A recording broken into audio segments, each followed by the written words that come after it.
भगवान की कहानी अविश्वसनीय शक्ति, दयालुता और सृजनशीलता के साथ भगवान की अनसुलझी कथा। इस प्रेरणादायक कहानी को पढ़कर अपने जीवन को समृद्ध बनाएं।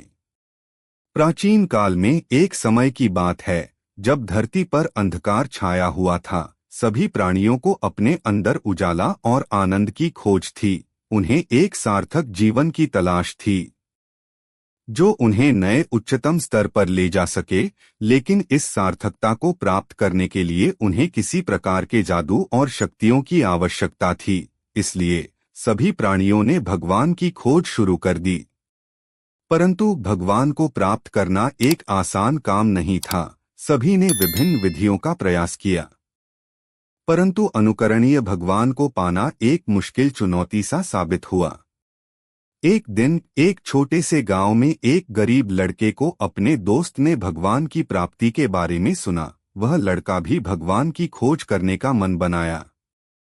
लड़का ने दोस्त से कुछ तरीके सीखे और भगवान को प्राप्त करने का साधना शुरू कर दी। लड़का रात भर जागकर ध्यान करता रहा और उपास्य भगवान की मुद्रा का साक्षात्कार करने की कोशिश करता रहा। उसकी भक्ति और निष्ठा भगवान को प्रभावित करने लगी। कुछ समय बाद वह लड़का ने अपने सपने में एक अद्भुत स्वर्णिम पक्षी को देखा। वह पक्षी ज्यों ही उसके पास आया, वह लड़का उसे पकड़ लिया और पूछा, क्या तुम भगवान हो? पक्षी ने कहा, हाँ, मैं भगवान हूँ। तुम्हारे ईश्वर के समीप होने का समय आ गया है। लड़का भगवान की कृपा से आश्चर्यचकित था। भगवान ने उसे वरदान दिया, तुम अब इस समय में अपनी मनोकामना मांगो। लड़का ने सोचा और फिर कहा, हे भगवान, मैं चाहता हूं कि सभी लोग खुश और समृद्ध हों, सभी को आपसी प्रेम और सम्मान से जुड़ा रहे।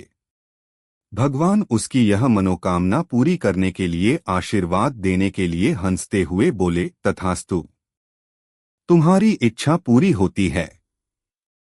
लड़का अपनी नई प्राप्ति से बहुत खुश था और वह दूसरों के साथ अपनी संतोषी और मददगार भावना साझा करने लगा। उसका दिल प्यार से भर गया और वह सभी की मदद करने के लिए तत्पर था। उसके साथी लोग उसे एक अच्छे भक्ति व दयालु आत्मा के रूप में याद करने लगे। इस प्रकार वह लड़का भगवान के साथ आनंदपूर्वक जीवन जीने लगा। उसके द्वारा प्राप्त की गई देवी प्राप्ति ने सभी लोगों को सुख, शांति और समृद्धि की ओर आगे बढ़ाया। उसके पास सबको सम्मान और प्रेम का एक अद्भुत सागर था जो उसकी भगवान से की गई मंगल कामनाओं के लिए एक धारा के रूप में फूट निकली। इस कहानी से हमें यह शिक्षा मिलती है कि भगवान के साथ वास्तविक संबंध उन्हें सच्चे मन से खोजकर ही मिलता है। जो भक्त भगवान के प्रति सावधानी पूर्वक एवं सरलता से अपने मन से भावनाओं को प्रकटन करता है, उसे भगवान की कृपा और आशीर्वाद मिलता है। इससे हमें यह भी शिक्षा मिलती है कि हमें सिर्फ अपने भले की प्राप्ति के लिए नहीं, बल्कि सभी के हित के लिए जीना चाहिए। सभी को आपसी प्रेम और सम्मान से जोड़ने में हमारी सफलता का रहस्य निहित है। इस प्राचीन कहानी में भगवान के साथ एक छोटे से लड़के ने सभी को सुख, समृद्धि और प्रेम से जोड़ने का जज्बा दिखाया। भगवान की कृपा से वह सफलता प्राप्त करा।